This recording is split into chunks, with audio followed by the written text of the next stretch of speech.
दुखी हो। तब नारद जी ने अपने हृदय की बात कहा, भैया मैं सत्संग की इच्छा लेकर के भारत भूमंडल पर भ्रमण करने निकला, पर हमें कहीं सत्संग नहीं मिला।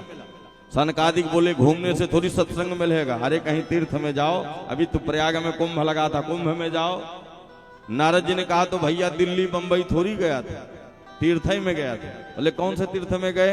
बोले पुष्करम च प्रयागम च काशी गोदावरी तथा। भैया मैं पुष्कर गया, प्रयाग गया, काशी गया, हरिद्वार गया, पर सत्संग कहीं नहीं मिला। अच्छा, तो हमारे मन में भाव जगा क्या? बोले संतों के यहाँ सत्संग नहीं है तो चलो गृहस्थों के यहाँ हो सकता है उनके यहाँ मिल जाए। और जैसे मैं गृहस्थों के यहाँ पहुंचा तो उनकी तो और दशा खराब है। क्या दशा खराब है? बोले सास ससुर की सेवा कब तक? बोले जब तक बहू के हाथ में चाबी ना मिले। जहां चाबी मिली सेवा समाप्त। पति के कान में मंत्र दिया, सुनो जी, कहा तुम्हारे लिए घर छोड़ा, परिवार छोड़ा, माता पिता छोड़े तो तुम हमारे लिए इन दोनों बुढ़ों को नहीं छोड़ सकते। जहां श्रीदेवी ने पति के कान में मंत्र दिया, महाराज पति का दिमाग कुछ ज्यादा ही काम करने लगता है। हाँ, इतना नहीं है। पहले लोग अच्छा कोई शुभ काम करना है, कोई अच्छा काम करना है तो बड़े बुजुर्गों से नहीं, बोले हमारा साला बड़ा होशियार है। अच्छा साले के परमिशन से काम होगा तो घर कई दिन चलेगा हो। हमारे ब्रज में कहावत है, घर बिगाड़े आरो और काम बिगाड़े। बोलो राधे राधे। अरे जोर से बोलो मेरी माँ। हाँ, अच्छा और क्या है? पहले लोग समधी बन करके आते। समधी का मतलब जिसकी बुद्धि सम हो। आजकल का बन करके आ रहे? बोले सौदागर। 6 फीट के शरीर का दाम लग गया कितना? बोले 10 लाख। और 10 लाख दे करके घर में बहू आएगी तो बताओ रोटी बनाएगी तो बेलना चलाएगी? हाँ, क्या करेगी हो? क्योंकि तरुणी प्रभुता गे शाल को बुद्धिदायक कन्या विक्रयणो लोभा दंपति नाम चकल कन्हा। बिटिया का क्रय और विक्रय हो रहा, बेटों को बेचा जा रहा। कितना? बोले 10 लाख। 10 लाख दे करके बहू आएगी तो फिर कलई मचाएगी और कुछ मचने वाला नहीं है मेरी माँ। इसलिए धन के लोभी मत बनो, बढ़िया बहू घर में लाओ, कम पैसे वाली लाओ तो अपने आप घर में शांति रहेगी। बोलो राधे राधे।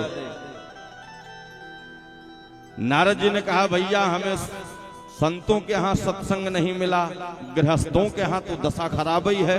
तो हमारे मन में एक भाव जगा, क्या आज चलो वृंदावन चले, जहां पर भगवान ने रास रचाया है, क्रीड़ा किया है, खेला है, वहां चला जाए। नारद जी कहते भैया बीड़ा बजाते मैं वृंदावन पहुंचा तो बढ़िया जमुना में स्नान किया, बाहर निकला तो और दशा खराब देखा। क्या? बोले एक 16 साल की देवी जी जमुना की सीढ़ियों पर बैठी और सैकड़ों स्त्रियां घेर करके बैठी। कोई पंखा कर रही, कोई पानी पिला रहा, कोई पसीना पोंछ रहा। तो नारद जी को लगा ये देवी जी कौन है भाई, जिनकी इतनी बफर सेवा चल रही, चल करके देखा जाए। जैसे ही नारद जी के मन में भाव जगा तो नारद जी सोचने लगे सब महिलाएं बैठी, वहां कोई पुरुष नहीं। और माताओं के बीच में कहीं गया और काऊ मैया ने कह दिया बाबा तो को एक शर्म ना आवे, हाँ तू पुरुष अकेला कहाँ इन महिलाओं में घुसा रहा, तब तो हमारी नाक ही कट जाएगी। तो जैसे ही मैं वहां से चला को 16 साल की देवी ने देख लिया और आवाज लगाया, महाराज अरे रुकियो तो सही, आप जैसे संतों के दर्शन बड़े भाग्य से होते हैं। हाँ, और आप आए और जा रहे हैं, हम नहीं कर रहे, बाबा लिख रहे हैं। का बोले अब मोहि भा भरोसा हनुमंता, अब मोहि भा भरोसा हनुमंता, अब मोहि भा भरोसा हनुमंता, अब मोहि भा भरोसा हनुमंता। बिनु हरि कृपा मिलई नहीं संता, बिनु हरि कृपा मिलहि नहीं संता। श्री राम जय राम, जय जय राम जी, जय जय विघ्न हरण हनुमान जी। उस देवी ने देख लिया और आवाज लगाया, अरे महाराज रुकिए तो सही। आहा, आप जैसे संतों के भक्तों के दर्शन तो बड़े भाग्य से होते। आप आए और चले जा रहे हैं। हाँ, तो नारद जी रुक गए। नारद जी सोचने लगे ये देवी जी कौन है, और उस देवी के सामने दो वृद्ध लेटे पड़े थे।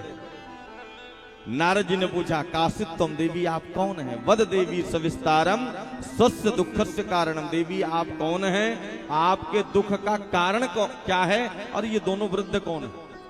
उस देवी ने रोते हुए कहा, महाराज मेरा नाम है भक्ति। क्या नाम है?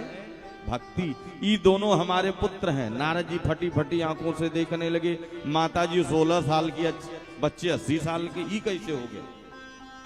तो उस देवी ने कहा, महाराज मैं हर जगह भ्रमण करते हुए आई, और जैसे ही मैं वृंदावन में पहुंची तो मैं तो तरुणी हो गई, और मेरे दोनों बच्चे वृद्ध हो गए। एक का नाम है ज्ञान और दूसरे का नाम है वैराग्य। आज भी आप वृंदावन जाएंगे, आप कितने पढ़े लिखे हैं, कितने विद्वान हैं, उससे मतलब नहीं है। वहां तो गली गली में राधे राधे भैया, राधे राधे। हाँ, वहां तो भक्ति का ही प्रचार है। पर हे नारद जी महाराज, मैंने आपके विषय में सुना है, आपने ध्रुव जी महाराज को मंत्र दिया, वो तारा बने दिख रहे हैं। आपने प्रहलाद जी को मंत्र दिया तो प्रहलाद जी ने भगवान को खंभे से प्रकट कर दिया। हे नारद जी महाराज, आप हमारे दोनों पुत्रों को स्वस्थ करिए ना। नारद जी ने कहा, माता जी बिल्कुल चिंता मत करिए, मैं नारद आपको वचन देता हूं, जब तक आपके दोनों पुत्रों को स्वस्थ ना कर दूं तब तक मैं हरि का दास नहीं कहलाऊं। गए जितनी चटनी थी चटाना प्रारंभ की।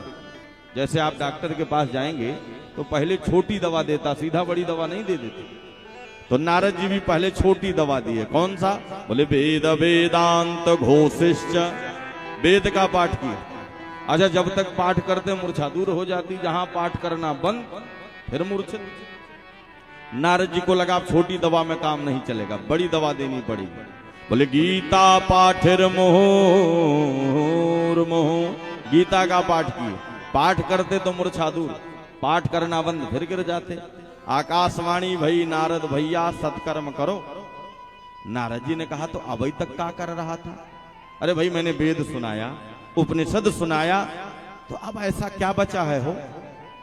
नारद जी ने भक्ति मैया को आश्वासन दिया, मां आप एकदम निश्चिंत रहो, आप यहीं बैठो, मैं पता करके आऊंगा कि सत्कर्म कहते किसे हैं और आपको सुनाऊंगा तो आपके दोनों बच्चों स्वस्थ हो जाएंगे। पर भक्ति मैया दोनों चरण पकड़ ली नारद जी के। नारद